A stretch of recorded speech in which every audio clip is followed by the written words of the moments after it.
Dans cette vidéo, on va partir d'un exemple simple pour démontrer l'intégration par substitution, puis on va pratiquer avec plusieurs exemples cette nouvelle méthode.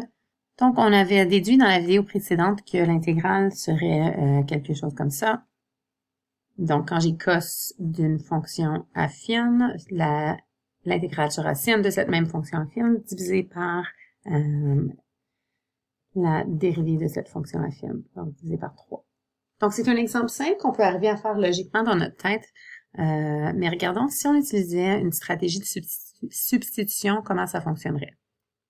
Alors, si on prend le même exemple, donc on va nommer 3x plus 5 u, et on va ensuite prendre la dérivée de u en fonction de x, donc du dx va être égal à la dérivée de 3x plus 5, c'est 3. On se souvient, juste un petit à côté, que la pente de la tangente, c'est la dérivée. Donc, en fait, quand on a une fonction affine, la pente de la tangente, c'est delta y sur delta x, qui est la même chose quand on parle du taux de variation moyen pour n'importe quelle fonction. Et puis, si on veut parler du taux de variation instantané ou la pente d'une séquence où les points sont infiniment proches, on utilise maintenant le symbole d. Mais le concept est le même. Quand j'utilise le d, c'est un delta qui approche 0. Donc, tout comme algébriquement, je pourrais réorganiser ceci. Donc, je pourrais multiplier par delta x des deux côtés et je pourrais ensuite diviser par m des deux côtés. Donc, on pourrait réorganiser comme on voulait cette expression-ci. Pareillement, je peux réorganiser donc, au lieu d'écrire du sur dx égale 3, je pourrais réorganiser ça pour avoir dx est égal à du divisé par 3. Donc, une fois que j'ai exprimé dx en fonction de du, on va faire deux choses. Donc, on va aller remplacer u dans notre intégrale et on va aller remplacer du sur 3 aussi. Donc, on obtient ceci. Et l'intégrale de cos u, c'est sin u. On obtient donc sin u sur 3 plus c comme intégrale. Et comme le nom de la méthode nous le dit, on va aller substituer ce qu'on avait défini comme étant u en fonction de x, donc 3x plus 5. Et on obtient la même réponse. Donc, bien évidemment, c'est pas mal plus simple ici de le faire dans notre tête, sauf qu'on a maintenant une méthodologie qui va fonctionner dans plusieurs différents cas. Alors, dans cette vidéo, tu vas essayer 8 exemples. Donc, comme premier exemple, je vais débuter avec vous le problème, puis ensuite, on va appuyer sur pause et tu vas faire le reste. Donc, pour commencer, le choix de u se fait si sa dérivée se trouve dans l'intégrale. Donc, ici, si je nomme ceci u, donc x cube plus 5, u', la dérivée de u sera 3x au carré. Et puis, je le vois ici. Et plus spécifiquement, moins que la constante, ce qui nous intéresse, c'est que ce soit la partie de la fonction avec le x donc quand je dérive u, qui se trouve ailleurs dans la fonction. Vous allez voir pourquoi avec la pratique. Mais le choix de u se fait de cette façon. Alors, allons-y. Comme dans l'autre exemple, on va nommer u et on va remplacer dx par du. Donc, j'ai parti le problème pour vous. Je vous invite à appuyer sur pause et essayer le reste du problème. Donc, je réorganise pour isoler dx. Je remplace u dans l'intégrale et je remplace dx par du sur 3x. Et je vois à ce point-ci, j'espère que vous l'avez vu avant moi, que j'ai fait une petite erreur. Je l'ai vu parce que je vois que mes x ne s'éliminent pas. Et en fait, c'est ce qu'on voulait. C'est pour ça qu'on était contente tantôt que la dérivée de x cube apparaissait dans la fonction. Donc, mon erreur nous fait comprendre en fait pourquoi c'est important. Parce que ce qu'on voit, c'est que ici, ça va s'éliminer et j'ai maintenant une intégrale seulement en fonction de u. Donc, c'est ce qu'on veut avoir. Donc, je veux une situation où est-ce que je peux éliminer les x. Donc, dans un cas où j'ai une intégrale et j'ai une situation où est-ce que je peux éliminer les x, c'est là où est-ce que je vais utiliser la méthode par substitution. Donc, ici, pour u à la 7, on sait que pour n'importe quelle puissance, ce que je peux faire, c'est que je vais ajouter 8 divisé par 8 et notre plus c. Donc, à ce point-ci, on a trouvé notre réponse. On veut juste la mettre en fonction de x. Donc, la réponse finale pour notre intégrale sera x cube plus 5 sur 8 exposant 8 plus c. Donc, si on voulait énumérer une liste de choses à faire ou si on veut une méthodologie, la première chose que je ferais, c'est que j'exprimerais une fonction interne quelconque dans mon intégrale et je l'appellerai u. Ensuite, je trouverai la dérivée de u en fonction de x pour pouvoir exprimer ensuite dx d'une façon isolée. Une fois que j'ai fait ces deux choses-là, on va ensuite remplacer u et dx dans l'intégrale initiale. On va faire le calcul de l'intégrale. Et on va ensuite remplacer u est égal à g de x dans le résultat. Donc, personnellement, cette méthodologie, je préfère toujours juste me fier à des exemples. Je trouve ça plus facile, mais pour ceux et celles qui aiment des étapes à suivre, voici les étapes à suivre pour faire de l'intégration par la méthode de substitution. Essaye le prochain exemple. Encore une fois, il faut un peu que tu sois un détective. Alors, pour décider qu'est-ce que je vais nommer U, il faut vraiment y aller par un petit peu essai-erreur. Donc, si, disons, je nommais ceci U, je retrouve ce x au carré-là aussi dans mon intégrale. Donc, c'est là où est-ce que, comme tantôt, on voit que ça va plus tard s'éliminer avec la méthode de la substitution. Donc, on doit choisir un U pour lequel on va être capable d'éliminer notre x après. Donc, en fait, c'est presque le même exemple qu'on vient de faire, mais c'était vraiment juste pour démontrer que ce 3-là n'était pas vraiment important. Ce qui était important, c'était notre x au carré. Donc, essayez celui-ci, j'appuie sur pause et essayez-le vite fait. Allons voir la solution. Donc, on définit u comme étant x cube plus 5, on fait la dérivée de u en fonction de x, on réorganise pour ensuite aller substituer pour obtenir notre intégrale en fonction de u. Donc, on croirait en ce moment que c'est en fonction de x et de u, mais comme on a bien choisi notre u, on voit que nos x s'éliminent. Et donc, l'intégrale de u, ça va être u exposant 3 sur 3 plus c. Puis on avait notre 3 en mauve ici. Là, je vais le garder peut-être ici. Et à ce point-ci, on va aller resubstituer le u. Et on obtient notre intégrale. On va maintenant passer à un troisième exemple sur 8 exemples. Essayez celui-ci. Appuie sur pause. Allons maintenant voir la solution. Donc, si u est égal à 2x plus 3, on va voir qu'on aura x dans notre, qui est la dérivée de u, qui va éliminer notre x, qui est le facteur en avant. Donc, la dérivée de u en fonction de x, du sur dx est 2x. Je réorganise pour isoler dx. Pour cette méthode de substitution, on va aller substituer nos valeurs dans l'intégrale. Avec notre bon choix de u, on voit que nos valeurs de x s'éliminent. Et on a maintenant l'intégrale d'une puissance.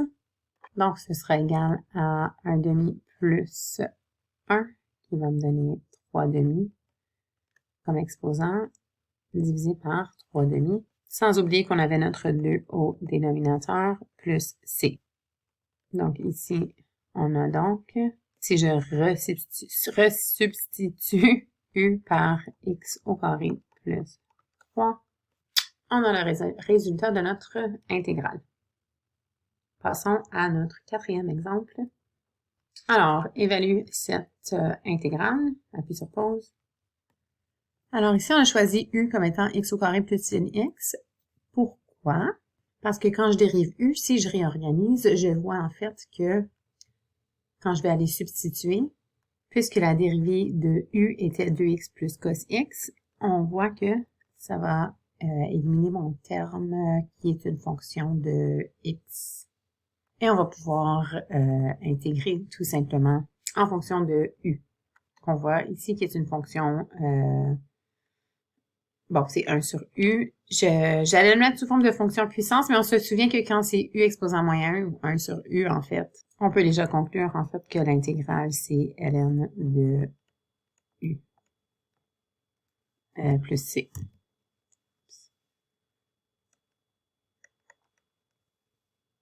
Et on fait notre troisième et dernière substitution pour notre méthode de substitution d'intégration. Et ça sera x au carré plus sin x. Donc, ln de x au carré plus sin x plus c est notre intégrale. Allons voir l'exemple 5 sur 8. Alors, dans cet exemple, on a 3 intégrales où on trouve ln x. Appuie sur pause et essaye-le. Donc, dans chacune de ces fonctions, on utilise la même définition de u, puis on va voir pourquoi et qu'est-ce que ça élimine. Alors, la dérivée, évidemment, va être la même partout. Et en fait, au lieu de continuer à écrire la même chose 3 fois, je vais juste continuer une fois ici. Alors, si je réorganise et j'isole des x, je vais avoir x fois du. Donc, on voit que quand je vais remplacer ça dans chacune de mes 3 intégrales, mon x va s'éliminer. Donc, notre prochaine étape, on va substituer le u ainsi que le dx, qui est maintenant en fonction de x et du, pour ensuite aller simplifier et donc éliminer la fonction de x. Donc, pour celui-ci, on aura u exposant 3 sur 3 plus c. 1 sur u à la 2, c'est comme si j'avais u à la moins 2. Donc, on va faire plus 1 et diviser par cette même valeur. Donc, on aura notre intégrale. Et finalement, pour celui-ci, c'est comme si j'avais u à la 1/2. Donc, 1/2 plus 1, ça me donne 3/2. Et je divise par 3/2 plus c. Et notre troisième substitution est la substitution finale pour cette méthode d'intégration par substitution sera de mettre le ln x au lieu du u. Donc, juste ici, pour simplifier le négatif, on va le mettre au numérateur. C'est toujours une pratique préférée. Et u à la moins 1, ça va devenir 1 sur u, donc 1 sur ln x, et bien sûr plus c. Et dans la troisième intégrale, on remplace u par ln x. Divisé par 3/2, c'est la même chose que fois 2/3, donc on va juste l'exprimer de sa forme la plus simplifiée. Et voilà notre dernière intégrale pour cet 5e exemple. Passons maintenant au 6e exemple. Alors, il faut vraiment être un détective pour choisir notre u. Alors, je vous laisse réfléchir, appuie sur pause et essaye. Donc, allons voir la solution. Et si je réorganise pour isoler dx, on aura donc dx est égal à du divisé par moins sin x. Donc, on voit ici qu'on a bien choisi notre u parce que nos sin x vont s'éliminer. Je vais appeler notre intégrale i, puis on va aller faire nos 2 premières substitutions. On voit qu'on a bien choisi notre u parce qu'on a maintenant une intégrale en fonction de u seulement. Je vais faire attention pour ne pas perdre mon moins 1 qui est au dénominateur, donc je vais juste l'apporter ici au numérateur. Et en fait, le moins en avant, c'est comme si je multiplie par moins 1, donc une constante que je peux mettre en avant, donc sortir de l'intégrale. Et l'intégrale de e à la u, c'est e à la u. Troisième et substitution finale pour avoir notre réponse finale.